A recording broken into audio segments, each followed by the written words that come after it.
أعوذ بالله من الشيطان الرجيم.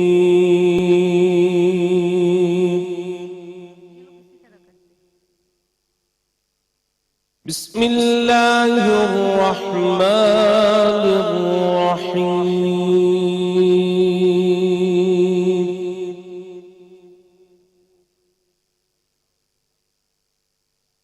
وإذ جعلنا البيت مثابة للناس وأمنا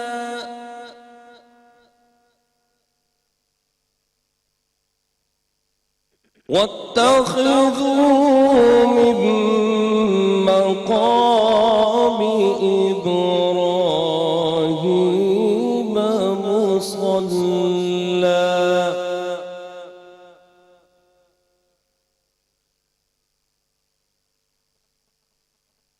وعهدنا إلى إبراهيم وإسماعيل أن طهر بيتي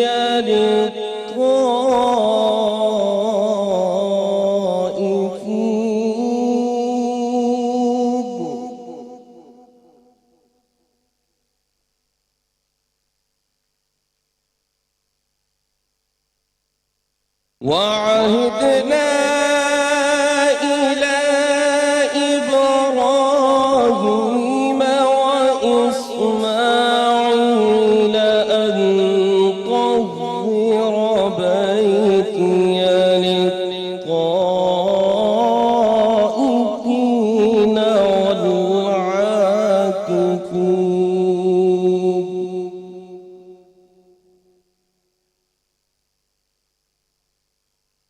أن طهر بيتي للطائفين والعاكفين والركع السجود.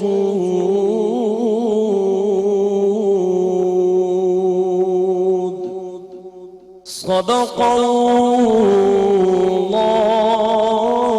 العظيم.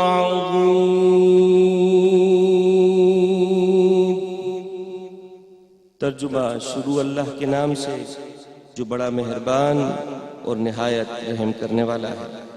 اور یاد کرو جب ہم نے اس گھر خانہ کعبہ کو لوگوں کے لیے رجوع اور اجتماع کا مرکز اور جائے امان بنا دیا اور حکم دیا کہ ابراہیم کے کھڑے ہونے کی جگہ کو مقام نماز بنا لو. اور ہم نے ابراہیم اور اسماعیل کو تاکید فرمائی کہ میرے گھر کو طواف کرنے والوں اور اعتکاف کرے والوں اور رکوع اور سجود کرنے والوں کے لیے پاک صاف کر دو. وآخر دعوانا الحمدللہ رب العالمین. جزاک اللہ. بسم اللہ الرحمن الرحیم. السلام علیکم. اور آپ کو میں رمضان عشق ہے سحری ٹرانسمیشن میں خوش آمدید کہوں گی. آپ کے سامنے قاری اسد الحق نے جو آیت مبارکہ تلاوت کی ہیں سورۃ البقرہ کی، ان میں اللہ تعالیٰ کا واضح ارشاد ہے جو اپنے پیغمبر حضرت ابراہیم علیہ السلام اور حضرت اسماعیل علیہ السلام کو کہ اعتکاف کرنے والوں کے لیے، رکوع اور سجود کرنے والوں کے لیے میرے گھر کو پاک اور صاف کر دو. آج جبکہ 19واں روزے کی شب ہے اور کل سے بہت سارے لوگ جو ہیں جو اللہ تعالیٰ پہ ایمان رکھتے ہیں اور اس مہینے کو اپنے لیے رحمت اور مغفرت کا ذریعہ بناتے ہوئے آپ صلی اللہ علیہ وآلہ وسلم کی سنت مبارکہ پہ عمل کرتے ہوئے کوشش کریں گے کہ زندگی میں جو چند دن ہمیں میسر آئے ہیں اور بہت خاص دن جس میں کہ ہمیں طاق راتوں میں سے کوئی ایک رات جو ہے وہ 1000 مہینوں سے بہتر عبادت کی رات بھی میسر آ سکتی ہے. ہم ان کو بہترین طریقے سے استعمال کرتے ہوئے اللہ تعالیٰ کو راضی کرنے کی اور اپنے گناہوں کی مغفرت حاصل کرنے کی کوشش کریں. یہ جو ایک سلسلہ ہے اسے اعتکاف کہتے ہیں اور اعتکاف کا مطلب ہے ٹھہر جانا، رک جانا. اور ہماری جو مذہبی اصطلاح ہے اس میں اس کا مطلب ہے مسجد میں ٹھہر کر رک کر عبادت کرنا. یہ مخصوص 10 دن ہیں، آخری 10 دن رمضان المبارک کے، جو آپ صلی اللہ علیہ وآلہ وسلم کی سنت مبارکہ سے ہمیں پتہ چلتے ہیں. لیکن جس سال آپ صلی اللہ علیہ وآلہ وسلم کا وصال ہوا اس سال آپ صلی اللہ علیہ وسلم نے 20 دن اعتکاف فرمایا تھا، اور اس کے بعد آپ صلی اللہ علیہ وسلم کی ازواج مطہرات بھی اس سنت مبارکہ کو جاری رکھا، اور آج تک بہت سارے اہل ایمان جو ہیں وہ اسی ایک سلسلے کو جاری رکھتے ہوئے اعتکاف میں بیٹھتے ہیں۔ آج ہم نے اسی کے اوپر بات کرنی ہے، اس کی شرائط، ضروریات، اس میں بہت ساری ایسی نقطے پیچیدگیاں کہ جن کے بارے میں ہم جاننا چاہتے ہیں۔ لیکن اس سے پہلے ایک چھوٹی سی بات کرتے ہوئے کہ اسلام دین فطرت ہے، اور ہمارے جو نبی پاک صلی اللہ علیہ وسلم ہیں وہ رحمت للعالمین ہیں۔ حضرت عائشہ رضی اللہ تعالیٰ عنہ سے مروی ہے کہ آپ اگر دو چیزیں اختیار میں ہوتی تھیں، سامنے ہوتی تھی، تو ان میں سے جو آسان ترین چیز ہوتی تھی وہ منتخب کیا کرتے تھے۔ سو اللہ تعالیٰ نے بھی جہاں پہ رہبانیت کی بات ہوتی ہے، اور بہت سارے ایسے مذاہب ہم جانتے ہیں جن کے بارے میں، جس میں کرسچینٹی ہے، جنہوں نے رہبانیت کو مذہب کا حصہ بنا لیا تھا، اور زیادہ اللہ تعالیٰ کی تقرب حاصل کرنے کے لیے ان کے خیال میں دنیا کو ترک کر دینا بہت ضروری تھا۔ سو ان کو رہبان اور احبار کے نام سے قرآن پاک میں یاد کیا گیا ہے۔ لیکن سورۃ الحدید آیت مبارکہ 57 اللہ تعالیٰ نے خلوت نشینی کو کیسے ایکسپلین کیا کہ رہبانیت کی عادت اہل کتاب نے خود وضع کر لی تھی، ہم نے یہ ان کے اوپر فرض نہ کی تھی، مگر انہوں نے یہ کام اللہ کی رضا چاہتے ہوئے کیا تھا۔ لیکن جب وہ اس کے جملہ تقاضوں اور آداب کا لحاظ نہ رکھ سکے، پس تو جو لوگ ایماندار تھے، یعنی انہوں نے ان تقاضوں کو پورا کیا، ہم نے ان کو ان کا اجر دیا، لیکن ان میں سے اکثر نافرمان تھے۔ رسول پاک صلی اللہ علیہ وسلم کا کلیئر حکم ہے، اسلام میں کوئی رہبانیت نہیں ہے۔ المشکات کی حدیث مبارکہ میں نے آپ کے سامنے اس وقت پیش کی۔ میں ان ساری باتیں اس لیے کر رہی ہوں کہ جو 10 دن ہے نا، جس میں ہم اپنے عزیز و اقارب کو، دنیا کو، اس کی مصروفیات کو، اس کی رنگینی کو، اس کی گہما گہمی کو، گھر میں ہونے والی سحری اور افطار کی لذت کو چھوڑ کر مسجد میں گوشہ نشینی اختیار کرتے ہیں، اور مطلب صرف ایک ہوتا ہے کہ کسی طرح سے ہم اپنے رب کو راضی کر لیں، تو یہ چند مخصوص دنوں کے لیے اس کا تذکرہ قرآن پاک میں جا بجا ملتا ہے۔ اور قرآن پاک نے حضرت موسیٰ علیہ السلام کے وجہ سے کہتے ہیں خلوت نشینی کا بھی تذکرہ کیا ہے، اور انہوں نے اس طرح سے کیا، اور ہم نے موسیٰ سے 30 راتوں کا وعدہ فرمایا تاکہ وہ ہارون کو اپنا نائب بنا کر خود دنیا ترک کر کے کوہ طور پر تشریف لے آئیں، جو کہ آپ تشریف لے گئے، اور پھر مزید 10 راتیں ملا کر 40 کر دیں، یعنی 40 راتوں کا ذکر ہوا ہے قرآن پاک میں، جس کے بعد تورات عطا ہوئی تھی حضرت موسیٰ علیہ السلام کو۔ پھر حضرت ابراہیم علیہ السلام کی خلوت نشینی کا بھی تذکرہ ہوتا ہے سورہ مریم آیت نمبر 48 میں، اور میں تم سب سے اور ان بتوں سے جنہیں تم اللہ کے سوا پوچھتے ہو کلیتاً کنارہ کش ہوتا ہوں، اور میں اپنے رب کی عبادت میں یکسو ہو کر مصروف ہوتا ہوں، امید ہے میں اپنے رب کی اس عبادت کے باعث اس کے کرم سے ہرگز محروم نہ رہوں گا۔ اور مفسرین کا بیان ہے کہ اس کے بعد حضرت ابراہیم علیہ السلام نے جسے کہتے ہیں خلوت نشینی اختیار کی تھی، اور ہم جانتے ہیں کہ اس کے بعد اللہ تعالیٰ کا تقرب اور اسے کہتے ہیں خلیل اللہ کا جو ایک درجہ اور مقام انہیں حاصل ہوا۔ حضرت ابراہیم علیہ السلام کی درجہ جو ہے اس میں ایمان کے ساتھ ساتھ ان کی اس محنت کا بھی دخل تھا جو انہوں نے اللہ تعالیٰ کی عبادت میں دل لگا کے کیا۔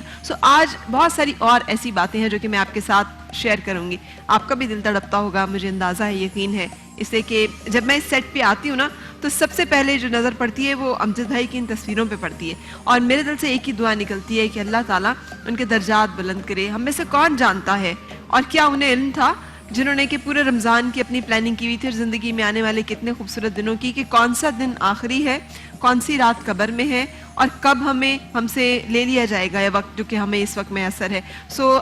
غنیمت جانتے ہوئے یہ جو چند راتیں مجھے اور آپ کو میسر آنے والی ہیں، اور وہ لوگ جو کہ ارادہ کر رہے ہیں اس اعتکاف میں بیٹھنے کا، اس التجا کے ساتھ کہ مجھے اور A+ اور ATV کی تمام ٹیم کو خاص طور پہ اپنی دعاؤں میں ضرور یاد رکھیے گا، اور اللہ تعالیٰ ہم سب کی مغفرت فرمائے۔ میں اپنے آج کے جو مہمان ہیں ان کا آپ سے تعارف کراؤں گی۔ سب سے پہلے علماء کرام میں ڈاکٹر جمیل راٹھور صاحب میرے ساتھ ہیں، بہت شکریہ ڈاکٹر صاحب تشریف آوری کا، اور اس کے ساتھ ساتھ علامہ آغا نادر جعفری صاحب میرے ساتھ ہیں، بہت شکریہ آغا صاحب، آپ بھی میرے ساتھ ہیں۔ میرے ساتھ مولانا اظہر الاسلام صاحب بھی ہیں، شکریہ تشریف آوری کا۔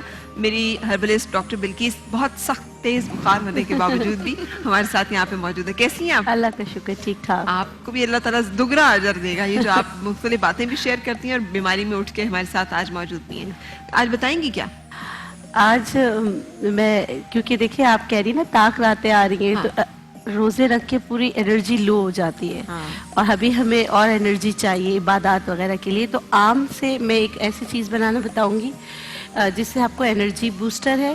اس کے علاوہ گردے کے درد کے لیے بہت سارے لوگوں نے کہا تھا کہ کڈنی میں پین ہو جاتا ہے کیونکہ پانی نہیں پی کے، وہ یا پتھری ہو، دونوں کا ایک بہت اچھا نسخہ بتاؤں گی، درد بھی ختم ہوگا اور ساتھ ساتھ اگر پتھری ہے تو وہ بھی آہستہ آہستہ نکل جائے گی انشاءاللہ. انشاءاللہ. چلے جی, اس کے ساتھ ساتھ آج کچن میں کیا بنے گا؟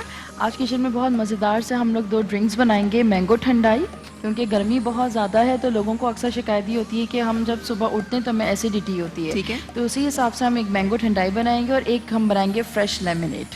French lemon, fresh lemonade. Lemon lemonade, fresh lemonade بنے گا اور اس کے ساتھ ساتھ مینگو ٹھنڈائی بنے گا.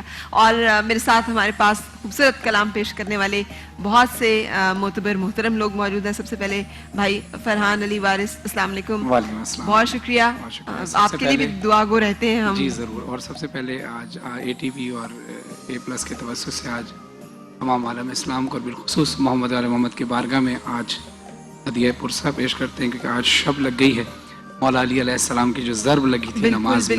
تو محمد علیہ محمد کی بارگاہ میں بالخصوص امام زمان علیہ السلام کی بارگاہ میں ہدیہ پرسہ پیش کرتے ہیں. بالکل صحیح. اور میرے ساتھ الحاج ریحان قریشی قادری صاحب ہیں. آپ بھی ماشاءاللہ بہت سینئر پڑھنے والوں میں شمار ہوتے ہیں اور بہت سا خوبصورت کلام ہم نے پچھلے سال بھی اے ٹی وی کے پلیٹ فارم سے اپنے سننے والوں تک پہنچایا تھا, اور انشاءاللہ آج بھی لاہور سے. اور میں شاہ صاحب کا, فیروز بھائی کا اور پوری اے پلس کی ٹیم کا میں آپ کا بھی شکریہ ادا کرتا ہوں. بہت شکریہ.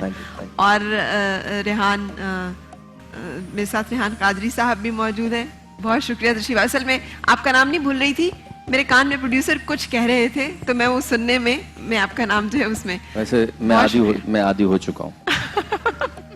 نہیں, مجھے آپ کا نام بہت پکا یاد ہو گیا. اور عروسہ جی بھی ہمارے ساتھ. السلام علیکم. مہناز بیگم کی بہن ہے جی, اور آج آپ بھی سلام پیش کریں گی. بالکل. اے ٹی وی کی جانب سے میں بہت شکر گزار ہوں کہ مجھے انہوں نے یہاں پہ انوائٹ کیا, اور میں پرسہ دوں گی اپنے امام کا, پہلے امام کا, مولا علی ابن ابی طالب کا, ضربت علی کا. بہت شکریہ.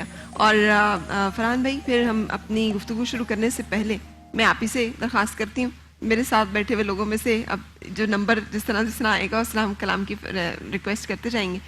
کوئی ایک, چونکہ آج مولا علی کی منقبت پڑھوں گا تو بہتر ہے کہ پہلے نعت رسول مقبول صلی اللہ علیہ وسلم پڑھ لی جائے. جی, ہمارے ریحان بھائی ریحان قریشی صاحب جناب, حمد باری تعالیٰ حمد باری تعالیٰ شروع ہو جائے, نعت رسول مقبول ہو جائے, پھر منقبت اور نوحہ. بالکل صحیح. چلیں جی ٹھیک ہے. محبت کے ساتھ مل کر درود شریف پڑھ لیجئے. صلی علی نبی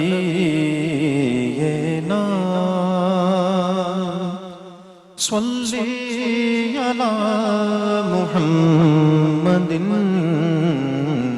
صلی علی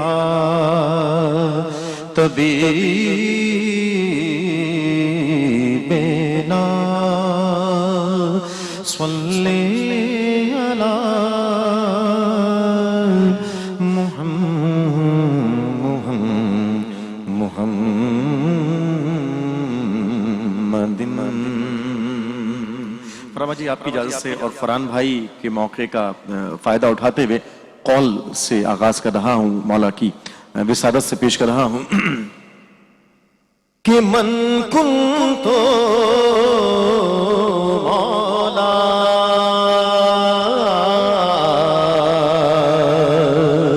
من کنتو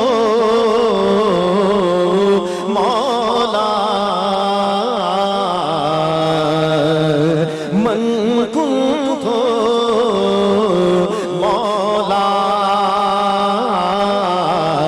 فہذا علی علی مولا من کنتو مولا علی مولا مولا علی مولا مولا علی مولا من کنتو مولا من کنتو مولا اہل نظر کی آنکھ کا تارا علی علی, اہل نظر کی آنکھ کا تارا علی علی, اہل وفا کی دل کا سہارا علی علی علی علی علی مولا مولا علی مولا علی مولا مولا علی مولا مولا